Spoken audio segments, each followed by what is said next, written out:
الحمد لله رب العالمين والصلاة والسلام على سيدنا محمد الأمين وعلى آله وصحبه ومن تبعهم بإحسان إلى يوم الدين. عدنا إلى درسنا في التفسير، تفسير جزء عامة، ونحن في سورة التغابن آية 12. On est revenu à un autre programme qu'on avait avant le mois de Ramadan, le vendredi. C'est un cours dans le commentaire et l'explication du Coran al-Karim. On est dans Surat Taghabun, Aya 12.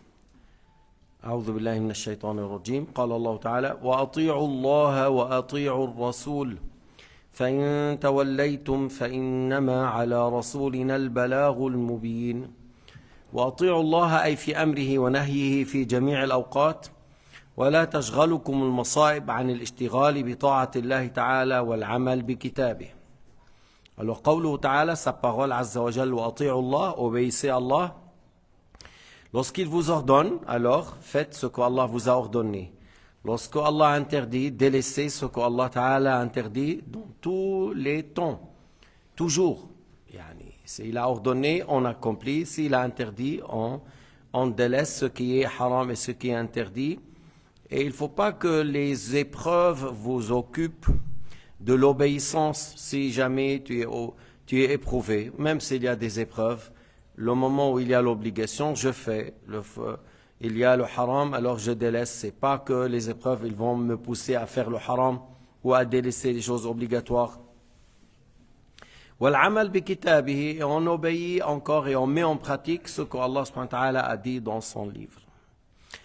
وأطيعوا الرسول أي اعملوا بطاعة الرسول واتباع سنته أي اتباع شريعته، وليكن جل همكم أو همتكم في السراء والضراء العمل بما شرع لكم. وأطيعوا الله وأطيعوا الرسول. Alors obéissez aux messagers de Dieu par le fait de mettre en pratique ce qu'il vous enseigne comme loi, comme sharia, comme pratique. Et de là on dit encore que alors il faut prendre en considération ce que le prophète alayhi salatu wassalam a transmis à ses compagnons, et ses compagnons ont transmis aux successeurs, les successeurs ont transmis à leurs élèves jusqu'à nos jours. Lorsqu'on parle d'un hadith rapporté et considéré juste, alors on le met en pratique. Il ne faut pas douter à ce sujet, puisque Allah Ta'ala a dit: وَأَطِيعُوا اللَّهَ وَأَطِيعُوا الرَّسُولَ. Obéissez aux messagers de Allah Azza wa Jal. Et lorsqu'on dit c'est la sharia, oui, c'est-à-dire lorsqu'il s'agit des obligations, on fait, on accomplit. Lorsqu'il s'agit des choses recommandées, c'est de notre mieux, on fait ce qu'on peut pour réaliser. فإن توليتم فإنما على رسولنا البلاغ المبين. فإن توليتم, alors si vous détournez, vous délaissez d'obéir à Allah et à son messager, alors certes, notre messager qui est le prophète Muhammad sallallahu alayhi wa sallam, il n'a qu'à transmettre. ما هي وظيفة الرسول؟ التبليغ. C'est quoi le rôle? C'est quoi la mission? C'est quoi la tâche d'un messager? C'est le fait de transmettre. Le prophète a transmis. Si vous n'avez pas mis en pratique, c'est vous qui vous êtes reproché. Il ne faut pas dire après, oui, mais il ne nous a pas convaincus. Comment? Les prophètes, c'est des gens qui ont l'éloquence, qui ont l'intelligence et qui ont eu des miracles. Alors, il ne faut pas jeter les choses sur les prophètes, mais plutôt sur vous-même. Al-Rasoul a transmis et c'est ça son rôle. Mais après, si tu n'as pas pratiqué, c'est toi qui es reproché.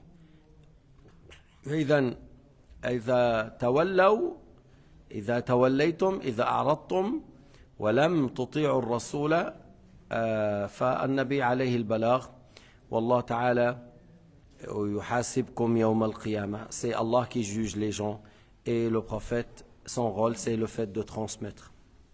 ولا بأس ولا ضرر على الرسول إذا إن أعرضتم.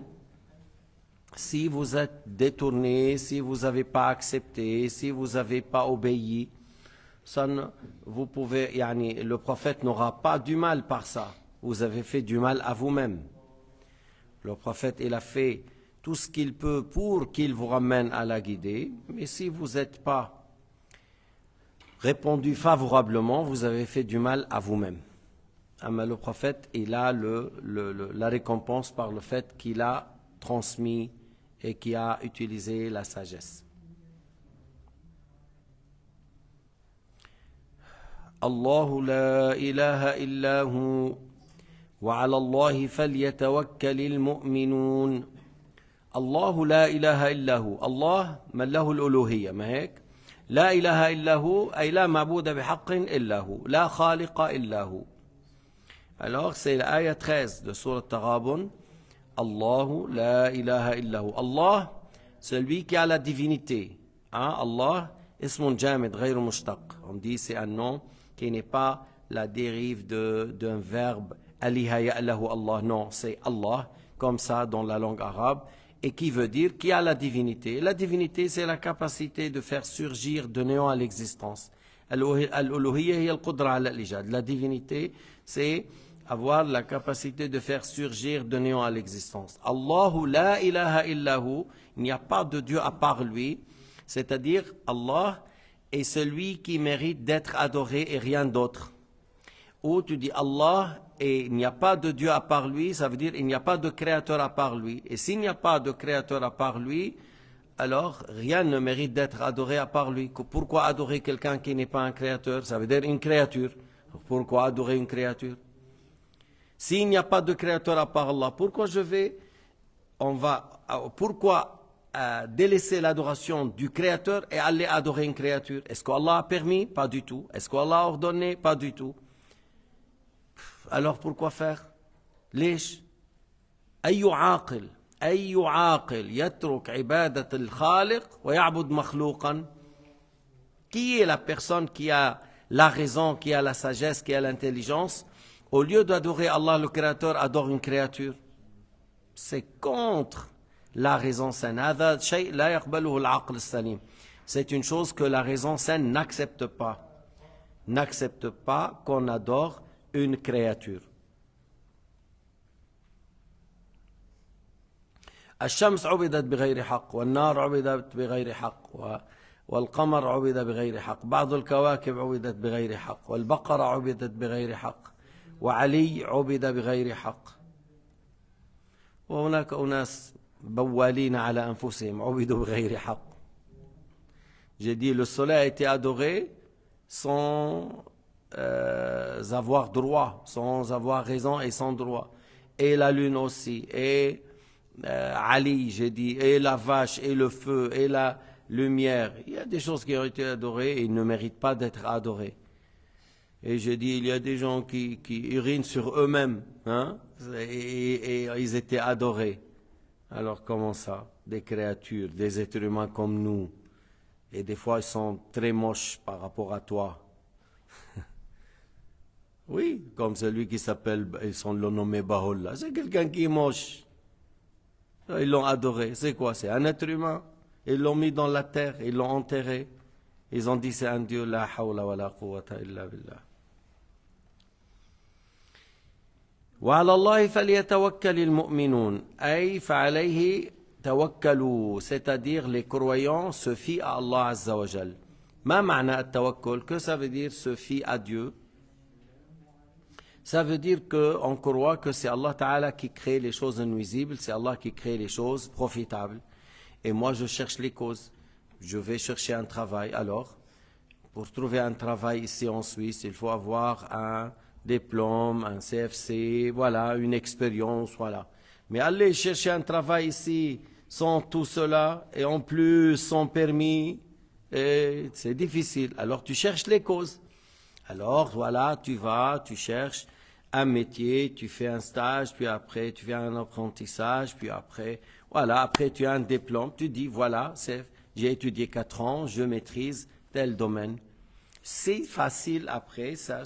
Alors, je me fie à Dieu, je ne me fie pas à mon diplôme, mais j'ai fait les causes. Mais c'est Allah Ta'ala qui fait. Il y a des gens, sans ces papiers, ils ont trouvé du travail et ils ont trouvé de quoi vivre. Et il y a des gens avec ces papiers, avec beaucoup de papiers, avec beaucoup de potentialités, et ils n'ont pas trouvé. Alors, il faut se fier à Dieu. Et il ne faut pas que tu te fies au papier ni aux gens, mais plutôt à ton Créateur. C'est Allah Ta'ala qui crée les choses profitables, c'est Allah Ta'ala qui crée les choses nuisibles. لكن قلنا التوكل عقيدة والعمل بالأسباب سنة. Se fier à Dieu, c'est une croyance, parce qu'il faut croire que c'est Allah qui crée les choses, qui facilite ou qui rend difficile, c'est Allah Ta'ala qui fait. Et le fait de chercher les causes est la sunna du prophète Muhammad sallallahu alayhi wa sallam. Lorsque les musulmans en Égypte, ils ont voulu confronter les Tatars, ils se sont préparés. Ils ont équipé l'armée. Ils ont étudié la place où il faut combattre. Et comment on va faire la guerre. Et comment on va dérouler, ainsi de suite, jusqu'à qu'ils ont eu une grande victoire. Alors, ils se sont fiés à Dieu et ils ont fait la stratégie. Le fait de faire la stratégie, c'est dans les causes et c'est la sunna. Et le fait dans tout cela, je me fie à Dieu parce que c'est Allah Ta'ala. S'il veut qu'on gagne et qu'on n'est pas nombreux, on aura la victoire. Et si Allah n'a pas voulu qu'on gagne, même si on est nombreux, ce qu'Allah a voulu aura lieu. Alors c'est une croyance. At-tawakkul, se fier à Dieu, c'est une croyance. قال تعالى يا أيها الذين آمنوا إن من أزواجكم وأولادكم عدوا لكم فاحذروهم وإن تعفوا وتصفحوا وتغفروا فإن الله غفور رحيم. يا أيها الذين آمنوا إن من أزواجكم وأولادكم عدوا لكم فاحذروهم. يعني بعض الأحيان أزواجكم وأولادكم يكون سبب لأن تذهبوا إلى النار.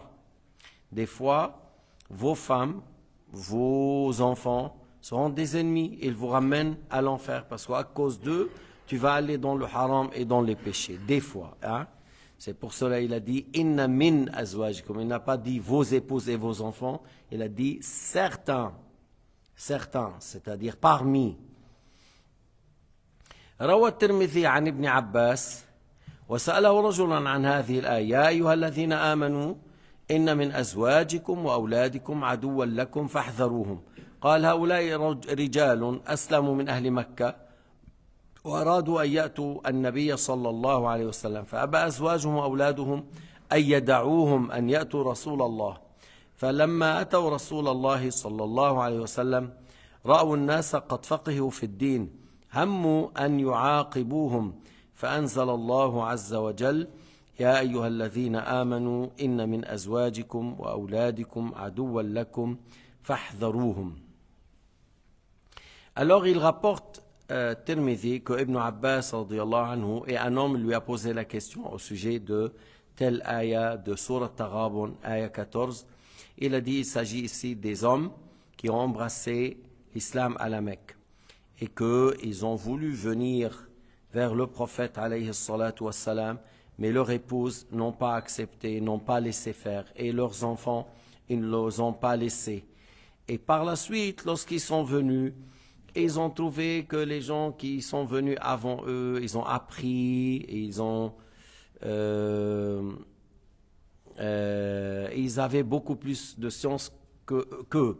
Alors ils ont voulu agresser leurs épouses et leurs enfants qui les ont empêchés de venir au prophète alayhi salatu wassalam. Allah subhanahu wa ta'ala a révélé à ce sujet, ô vous les croyants, l'ayah, et certains parmi vos épouses et vos enfants sont des ennemis, alors méfiez-vous. Lorsque ton épouse, elle te dit non, et Allah te dit fais, on obéit à qui? À Allah. Lorsque ton fils, te dit, oh mon père, je veux, et Allah interdit, alors on ne fait pas. Alors, si tu obéis à ton épouse, là où Allah interdit, lorsque tu fais ce que ton fils a voulu et c'est Allah a rendu haram, alors ça devient des ennemis pour toi. لما أنت تطيع زوجتك وتعصي رب العالمين تطيع ابنك وتعصي رب العالمين صارت زوجتك وابنك عدو لك انتبه احذر فاحذروهم. Allah subhanahu wa ta'ala a dit alors méfiez-vous. أما كان بعض الأولاد تقول لأبيها اتق الله فينا ولا تطعمنا إلا من حلال. Il y avait un pieux, lorsqu'il sort de sa maison pour travailler, la fille elle dit « Oh mon père, crains Dieu, ne nous ramène que du halal, ne nous ramène pas du haram. » Voilà, elle est bien éduquée, bien élevée. Alors elle fait un petit rappel à son père, crains Dieu, ne nous ramène que du halal. Ittaqillah fina wa la tut'imna illa min halal. وهكذا بعض الزوجات الصالحات, certaines épouses, elles n'est pas en colère si son mari n'est pas venu le soir avec beaucoup de choses. Qu'est-ce que, voilà, alhamdulillah, elle lui dit, alhamdulillah, si ça que tu as amené et c'est du halal, je suis satisfait de toi, je suis très contente que tu m'as amené du halal et tu ne m'as pas ramené beaucoup de choses dans le haram. Il y a d'autres qui ils veulent rien savoir. Il y a même des hommes, il y a des hommes. Et il va, son épouse, elle lui ramène beaucoup d'argent. Bon, mais la femme, elle va te ramener beaucoup d'argent, comment? Et elle est venue à 2 heures du matin, comment? C'est-à-dire, elle couche avec les hommes, elle ramène l'argent. Il ne demande pas où tu étais, qu'est-ce que tu as fait, ramène-moi l'argent.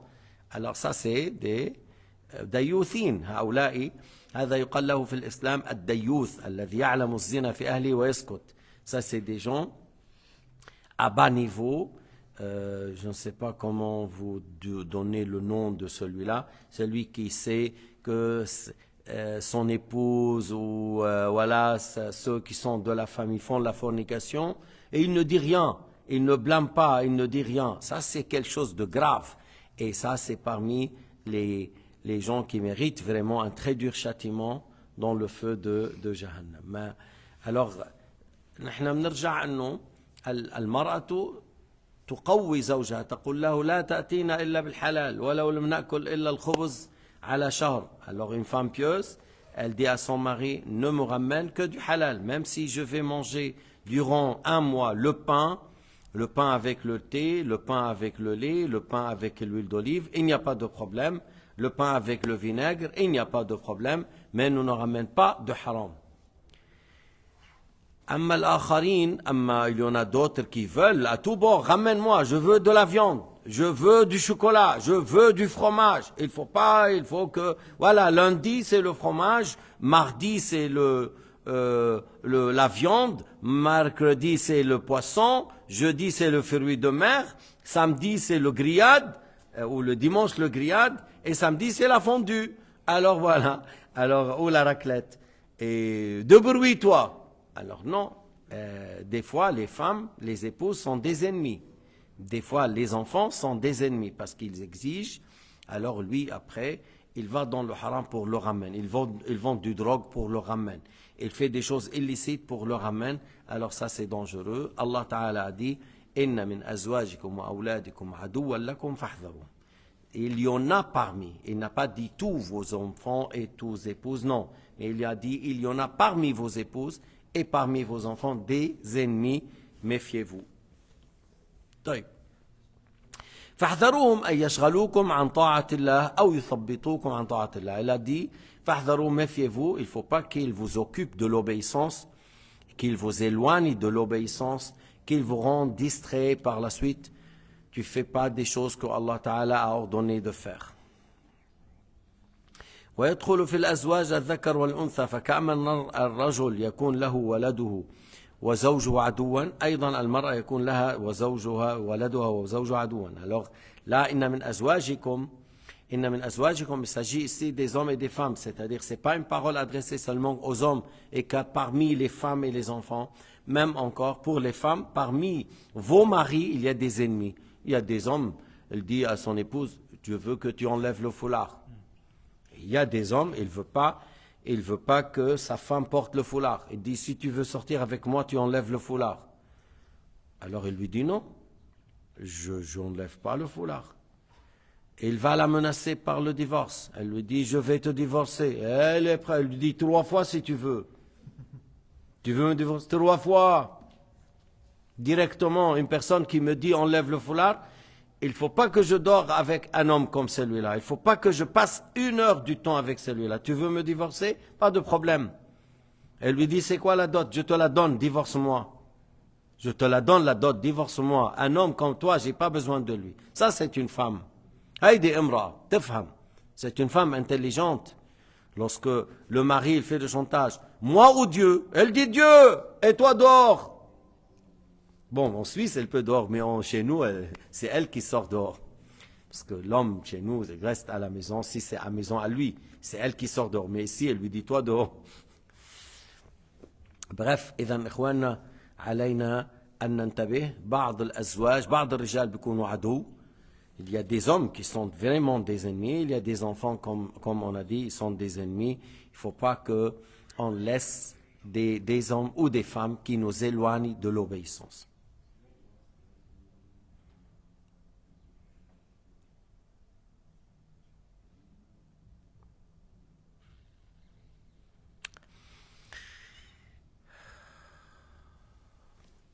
وقلنا من للتبعيض, on a dit que parmi, c'est pour dire une partie, c'est pas la totalité. Il y a des hommes du bien qui ordonnent leur épouse le bien. Il y a des fois, les femmes sont des biens, c'est des bonnes épouses et ordonnent à leur mari d'être bien. Et dans plusieurs cas, le couple, là, ils s'entraident dans le bien. Alors ça, c'est magnifique. Ça, c'est magnifique. Si l'un, il est distrait, l'autre, il le rappelle. شيء جميل جدا أن يكون واحد عنده زوجة إذا نسي ذكرته أو إذا نسيت هو ذكرها. هذا حلال هذا والمرجع هو الدين. C'est très bien avoir une épouse ou un mari comme ça. Si j'oublie, tu me rappelles. Si elle oublie, elle et lui, il la rappelle. Et la référence entre nous, c'est la religion. Si on a une dispute ou on a un désaccord ou on a une différence, alors c'est quoi le repère et c'est quoi la référence? C'est la religion. Voilà, on regarde. Si moi j'avais raison, tu dois être soumis. Si tu as raison, je dois être soumis aux lois de l'islam. Par ça, on résume beaucoup des problèmes. Et tu n'as pas besoin de faire des heures, des discussions, des heures.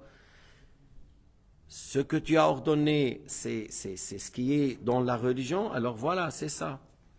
Mon acte, il n'est pas en conformité, c'est-à-dire par rapport aux lois de ça. C'est à moi de reculer, c'est à moi de changer. بتهون لما يكون المرجع الدين بتهون المشاكل ويسهل حلها يسهل حل المشاكل réparer les problèmes et les discussions ou les différences ou les disputes lorsqu'on a la référence la religion de l'islam. Alors après ça devient très facile donne-moi le téléphone. Pourquoi? C'est mon téléphone. Je vais voir avec qui tu as parlé.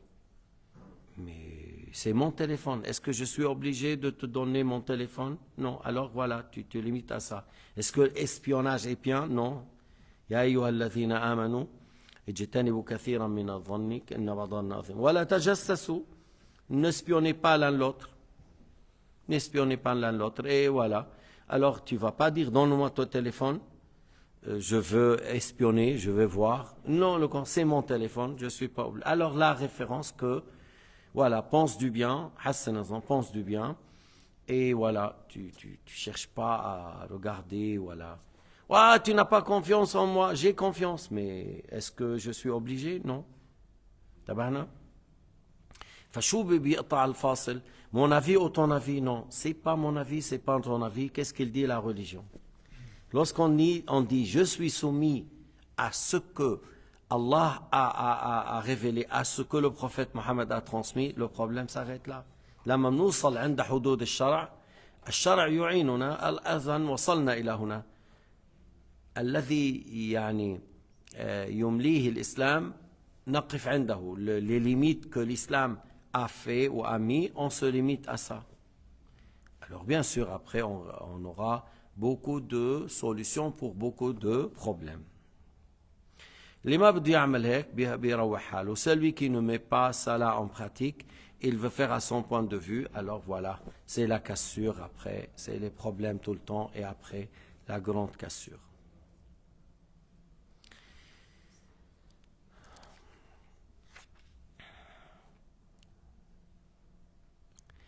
عمر بن عبد العزيز كان يقضي للناس ثم أراد أن يستريح والناس ينتظرون فدخل ابنه عبد الملك. قال ايش تفعل؟ قال استريح. قال والناس عند الباب ينتظرون ماذا تقول لرب العالمين؟ فقام الأب قبل بينه قال الحمد لله الذي الله رزقني ولد يعينني على أمر ديني. Le calife Omar ibn Abd al-Aziz, lorsqu'il est désigné calife, les gens ils sont venus vers sa maison pour faire leur plainte. Telle personne a fait, telle personne m'a dit, voilà. Et lui, il tranchait entre les gens, avec les gens. À un certain moment, il a voulu se reposer, mais il y avait toujours des gens devant la porte. Et il est rentré, alors son fils, Abdul Malik, il est venu. Il a dit, comment tu rentres et les gens, ils t'attendent dehors et ils ont certains subi de l'injustice, et toi tu rentres et eux ils attendent sur la porte. Qu'est-ce que tu vas dire le jour du jugement à ton Créateur? Alors il s'est levé de nouveau, il a embrassé son fils entre les yeux, il a dit, louange à Allah, alhamdulillah, Allah Ta'ala m'a donné un fils comme toi qui m'aide dans la bonne pratique de ma religion.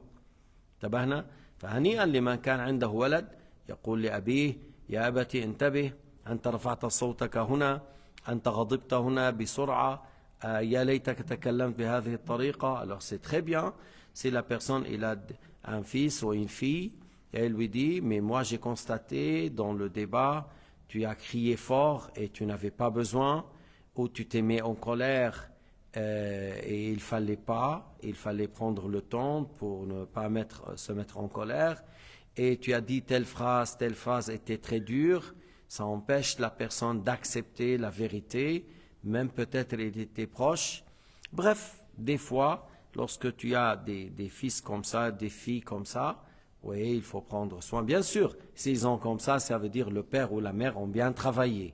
Mais maintenant, c'est le bon retour de fils et de filles de dire à leurs parents, par une manière très correcte et très juste, voilà, si tu veux mon avis, je vois que si on a fait comme ça, c'était mieux. Si tu as dit de telle manière, c'est mieux. هذا جميل جدا أن يقبل الأب النصيحة من ولده أو من ابنته أو من ابنه، أن يقبل النصيحة، يقول له أنا لاحظت كذا كذا كذا، أنا لاحظت كذا كذا، إن شئت خذ بقولي إن شئت، لكن أنا أقول وأنا كنت أنظر من بعيد وأسمع من بعيد، لو فعل كذا وكذا لكان أحسن. وهو أليس المؤمن مرآة أخيه؟ بعد أحد الأحيان لا تنتبه. Le musulman ou le croyant est le miroir de son frère. Des fois, toi, tu ne fais pas attention à tes défauts. Ton frère, qu'il est comme un miroir, il te dit ce que lui, il a vu, il a remarqué. Et voilà, c'est pour cela, des fois, tu as quelque chose à faire, il y a une réunion, il y a un discours à donner. C'est bien de dire à tes frères, qu'est-ce que vous attendez dans une assemblée comme ça, qu'est-ce que vous pensez, qu'est-ce qu'il faut dire, quelle idée à proposer. Et les gens, ils vivent dans la société, ils fréquentent les gens, ils sont dans un monde à l'extérieur et toi tu es à l'intérieur de la mosquée. Des fois ils te donnent des idées magnifiques, et le fait d'être à l'écoute, c'est très bien. وقد قيل ما عدم رأيا من استشار، ما عدم رأيا من استشار، c'est-à-dire il n'est pas privé d'un bon avis celui qui consulte. Allah Ta'ala قال لحبيب محمد وشاورهم في الأمر. Allah Ta'ala a dit à son messager, et le messager il reçoit la révélation, et Jibril descend sur lui, et malgré ça il lui a dit, et consulte tes compagnons lorsqu'il y avait des choses importantes, consulte tes compagnons. Shawirhum fil amr. Shawirhum. Et de là vous comprenez que les Shia, ils sont très loin de la vérité. لو كان الصحابة ليسوا عدول, si les Sahaba ils sont pas dans la bonne voie, pourquoi Allah a dit وشاورهم في الأمر? Si les Sahaba n'avaient pas de bons avis et ils ne sont pas des gens dignes, pourquoi Allah a dit à son messager وشاورهم في الأمر? Consulte tes compagnons lorsqu'il y a des affaires assez importantes. في الأمر يعني في الأمور المهمة في الدين. Lorsqu'il y a des choses importantes dans la religion, consulte tes compagnons, malgré qu'il est un prophète, et il lui a ordonné de consulter. Qui lui a ordonné? Allah Ta'ala. ولو جيت عند الشيعة بيقولوا له لا ما تشاورهم في الأمر لأن هدول si c'est les chiites, eux disent non, ne consulte pas ses compagnons, ils sont mauvais. لكن الحمد لله نحن لا نسمع من هؤلاء إنما نسمع من رب العالمين. On n'écoute pas ce qu'ils disent, ces gens, mais plutôt on écoute ce qu'Allah Ta'ala a dit.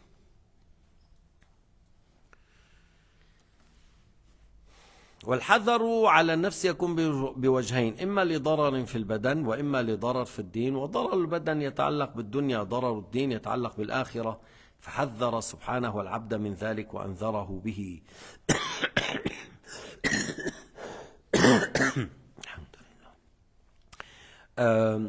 il a dit que pourquoi on prend méfiance il y a deux choses nuisibles. Soit une chose nuisible dans le corps ou une chose nuisible dans la religion, au sujet, dans l'au-delà. Et Allah Ta'ala nous a mis en garde contre certaines personnes de parmi nos époux ou nos épouses ou certains de nos enfants pour ne pas les laisser nous ramener à la désobéissance et par la suite sera pour nous une mauvaise chose dans l'au-delà. والمعنى لا تطيعوهم فيما يأمرونكم من ترك طاعة الله والتخلف عن الخير. Dans le sens, ça veut dire n'obéissez pas à vos enfants, à certains de vos enfants ou à certains de vos épouses lorsqu'ils vous ordonnent de ne pas obéir à Dieu ou lorsqu'ils vous demandent de ne pas faire du bien. بعض الناس تجي تدفع خير فالزوج يقول لك لا وكذا وبعض الأحيان العكس تجي المرأة تدفع الرجل يقول لا لا. Des fois, il y a des gens qui veulent donner fi sabilillah, de l'argent. Alors, la femme dit non, laisse pour nous, pourquoi tu vas donner? Et des fois, c'est la femme qui veut donner de son argent à elle, et l'homme, non, ne paye pas, ne donne pas. Lorsqu'il s'agit du bien, n'obéissez pas à ces gens, même si c'est ton épouse, même si c'est ton fils. قال رسول الله صلى الله عليه وسلم لا طاعة في المعصية إنما الطاعة في المعروف. Le prophète Mohammed sallallahu alayhi wa sallam a dit on n'obéit pas à quelqu'un dans la désobéissance à Dieu. On n'obéit pas lorsqu'il nous ordonne le mal, mais on obéit lorsqu'il nous ordonne le bien. Là, nous, entre une créature t'ordonne et Allah Ta'ala t'interdit. Alors là, tu fais ce que Allah Ta'ala a interdit, ce que Allah a interdit, tu le délaisses dans ce sens-là. وقال أيضا لا طاعة لمخلوق في معصية الله عز وجل. Encore, dans un autre hadith, on n'obéit à personne parmi les créatures s'il s'agit de la désobéissance à Dieu. Quelqu'un, une créature, un roi, un sultan, un calife, un président, mon commandant, le chef de l'armée, il m'ordonne de faire quelque chose qui est haram. Alors, je ne dois pas obéir à lui, parce que c'est une désobéissance à Allah le Créateur. La priorité, c'est d'obéir à Dieu. C'est pour cela qu'on a dit, la femme, si le mari dit, ne prie pas, ne mets pas le foulard. Non, la priorité est d'obéir à Dieu, pas à toi, même si tu es mon mari. Moi, j'obéis à toi lorsque tu m'ordonnes de bien, mais pas lorsque tu m'ordonnes le haram. Anta ayyuha az-zawj in amartani bil khayr fa'alt, lakin in amartani bil haram la af'al. Uti'u Allah wa la uti'uka. J'obéis à Dieu et pas à toi. أما اليوم في ناس كثيرين خلاص pour eux c'est comme il n'y a pas l'au-delà et c'est comme il n'y a que la vie. Mais la réalité que non, il y a après la mort, la résurrection, on va être ressuscité, on va voir ce qu'on a fait comme acte. Celui qui a bien travaillé aura la bienfaisance, le paradis, et celui qui a mal agi, qui a mal cru, qui a mal œuvré, alors là, il va trouver le résultat de ce qu'il a fait. La réalité qu'il y a une vie après la mort. Allah Ta'ala khalaqana linalhu wa nal'ab wa narqus. Est-ce que Allah nous a créés pour qu'on mange, pour qu'on dort, pour qu'on danse, pour qu'on fasse des vacances et pour qu'on découvre la terre? قال تعالى وما خلقت الجن والإنس إلا ليعبدون. الناس بعد عندهم فهذا هو. Il y a des gens, la vie c'est ça. Alors, avoir un travail, un salaire, faire des vacances, le le week-end, aller danser, puis manger, voilà, découvrir un peu la terre, voilà, chercher le meilleur repas, le meilleur restaurant, puis voilà, découvrir la vie. Il dit profite, lorsqu'il voit un jeune ou une jeune fille, profite de la vie, dans ce sens-là. والله تعالى يقول وما خلقت الجن والإنس إلا ليعبدون. L'aya signifie je n'ai créé les djinns et les êtres humains que pour leur ordonner de m'adorer. Mais les autres choses, manger bien, avoir une épouse et un travail et vivre dans le halal avec le luxe, il n'y a pas des choses à reprocher tant que tu n'as pas délaissé les choses obligatoires et tant que tu n'as pas touché le haram. Mais tu délaisses les choses obligatoires, tu vas au haram et tu dis je vais vivre la vie, tu es studio, tu es idiot yani. Tu es idiot. شو هذا؟ بدك تعيش حياة وتنبسط وتتمتع. Mais tu n'as pas vu que la jeunesse ne reste pas. La jeunesse ne reste pas. La jeunesse depuis 18 ans jusqu'à, bon ici les Suisses, jusqu'à 80 c'est jeunesse. Mais je suis encore jeune. Il est à 69, il est encore jeune. Quand est-ce que tu es vieillard, toi? à quel moment tu es vieux? Moi, une fois, j'étais comme ça. Je dis, moi, je suis vieux. Il me dit, moi, non, moi, je ne suis pas vieux. Ok, toi, tu n'es pas vieux. C'est moi qui est vieux. Lui, il n'est pas vieux. Il a dépassé 40 et il n'est pas vieux. Il est proche de 50 et il n'est pas vieux. Mais la réalité que, voilà, la jeunesse ne reste pas. Alors, il ne faut pas dire, je veux vivre la vie, que je veux vivre la vie comme Allah a ordonné pour obtenir le bonheur réel. السعادة الدائمة هي التي لا تتخلل لا موت ولا مرض ولا هم ولا حزن. Le vrai bonheur, c'est celle qui n'est pas accidentelle à tout moment par la mort ou la maladie ou par des soucis et des problèmes. Ça, voilà, vivre sur la terre avec ces gens-là qui tuent de n'importe quelle manière, que ce soit Netanyahu ou Trump ou là, est-ce que c'est une vie ça? هيدي حياة هيدي.